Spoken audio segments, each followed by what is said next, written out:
শিয়াল ভাই ভাই ভাই দাঁড়ান দাঁড়ান দাঁড়ান। সিরাজ ভাই দেশে নাই, এভাবে মানুষের টাকা ধার দিয়া কি একটা বিপদে না পড়ছি আমি। আমার সময় কাছে এসে পড়ছে, আমার টাকাগুলি দিয়ে এরা ঘোরাঘুরি করতেছে। কিছু মনে করবেন না, টাকাটা আসলে খুবই দরকার আমার। ইমিডিয়েটলি এক জায়গায় জমা করতে হবে টাকাটা, এই জন্যই আসলে আপনার কাছে আসা। ভাই এভাবে বলছেন কেন? যখন আমি সমস্যায় পড়েছিলাম আপনাকে বলা মাত্রই আপনি সাথে সাথে আমাকে টাকা দিয়ে দিয়েছেন। আপনি জানেন না যে আপনার এই টাকা আমার কি উপকার হয়েছে। আজকে সমাজে সুদ বাদ দিয়ে মানে এভাবে করে টাকা ধার দেয়, আপনাদের মতো লোকদের সাথে তো সম্পর্ক ভালো রাখা উচিত ভাই। আর আজকে আপনি সমস্যার কথা বলছেন, আমার কি উচিত না যে আপনাকে টাকা সংগ্রহ করে দেওয়া? ধন্যবাদ ভাই আপনাকে, আপনি খুব অল্পতেই বুঝে গিয়েছেন। আসলে আমি অনেকেরই টাকা ধার দিয়েছি, কিন্তু আপনার মতন করে এইভাবে কেউ আমার সাথে আচরণ করে নাই। খুব খুশি হয়েছি ভাইয়া। হয়েছে কি যে মানে এখন তো আমার সাথে টাকাটা নেই, আমি টাকাটা বাসায় রেখে দিয়েছি। জি জি, তো কালকে সকালে গিয়ে আমি আপনার বাসায় গিয়ে দিয়ে আসি। ধন্যবাদ জি। আসসালামু আলাইকুম। জি ভাই, অবশ্যই। ভাই আজকে যে সকালে খেলতে আসলেন না, কিছু হয়েছে নাকি? আরে বেটা কুইস না, নিশ্চয় আমি আর চিনস না। হ্যাঁ কাছ থেকে আমি তো একটা টাকা দাম লইছিলাম।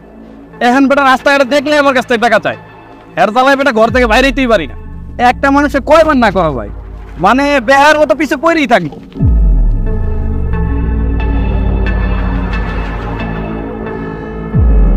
ওই দেখ, কইতে না কইতে সামনে হাজির হয়ে গেছে গা। ভাই তুই থাক, আমি যাই গা।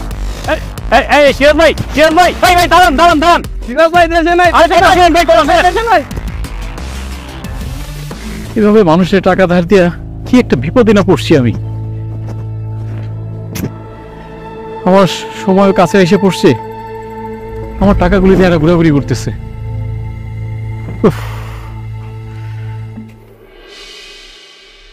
এই নেন, পাগল করে ফেলতেছেন আপনি আমাকে টাকার জন্য। আপনি কি বললাম আমি যে ভাই আপনার টাকাটা আমি শোধ দিয়ে দিব? আপনি আমাকে খাইতে দেন না, ঘুমাইতে দেন না, কাজ করতে দেন না, পাগল করে ফেলতেছেন আপনি আমাকে ফোন করে। দেখুন আপনি শান্ত হন, আপনি উত্তেজিত হবেন না। আমার টাকাটার প্রয়োজন, তাই আমি আপনার কাছে টাকাটা চেয়েছি। আমার প্রয়োজন না হলে আমি আপনাকে এইভাবে প্রেশার দিতাম না। আরে বুঝছি আপনার টাকার প্রয়োজন, আমাকে তো একটু সময় তো আপনি দিবেন নাকি?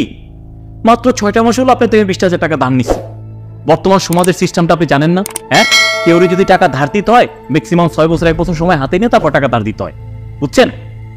দেখুন আমি তো আপনার উপকার করেছি, তাই না? আমি কি উপকার করে ভুল করেছি বলেন?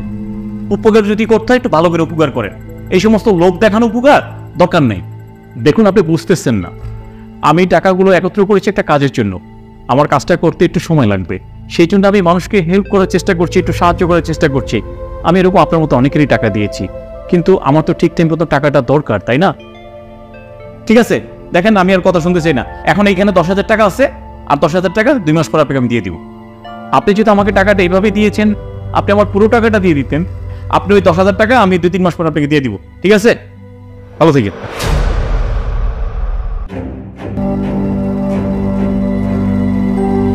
ভাই শোনেন, আমার হাতে যা ছিল আমি আপনাকে আগেই বলে দিয়েছি। স্যার স্যার স্যার, আমাকে একটা মাস সময় দেন স্যার, প্লিজ স্যার। এই থামেন, আপনার টাকা জমা ডেট ছিল কখন? আপনার ডেট ওভার হয়ে যাচ্ছে, আপনার কোনো খবর নাই। স্যার কি করব বলেন? আমার কাছে টাকাগুলো ছিল, কিন্তু স্যার আমি টাকাগুলো মানুষকে ধার দিয়েছি। এখন ওনারা আমাকে ঠিক টাইম মতো টাকাগুলো দিচ্ছে না, সেজন্য আমার লেট হচ্ছে স্যার।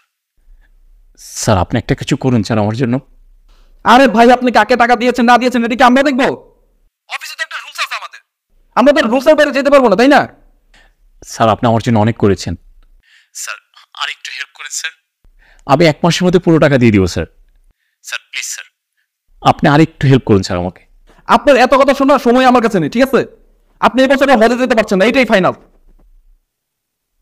আসেন, আপনার জায়গায় আমি অন্য একজনকে বুক করে দিয়েছি, আপনার নেক্সট ইয়ার ট্রাই করেন। ফোন রাখেন।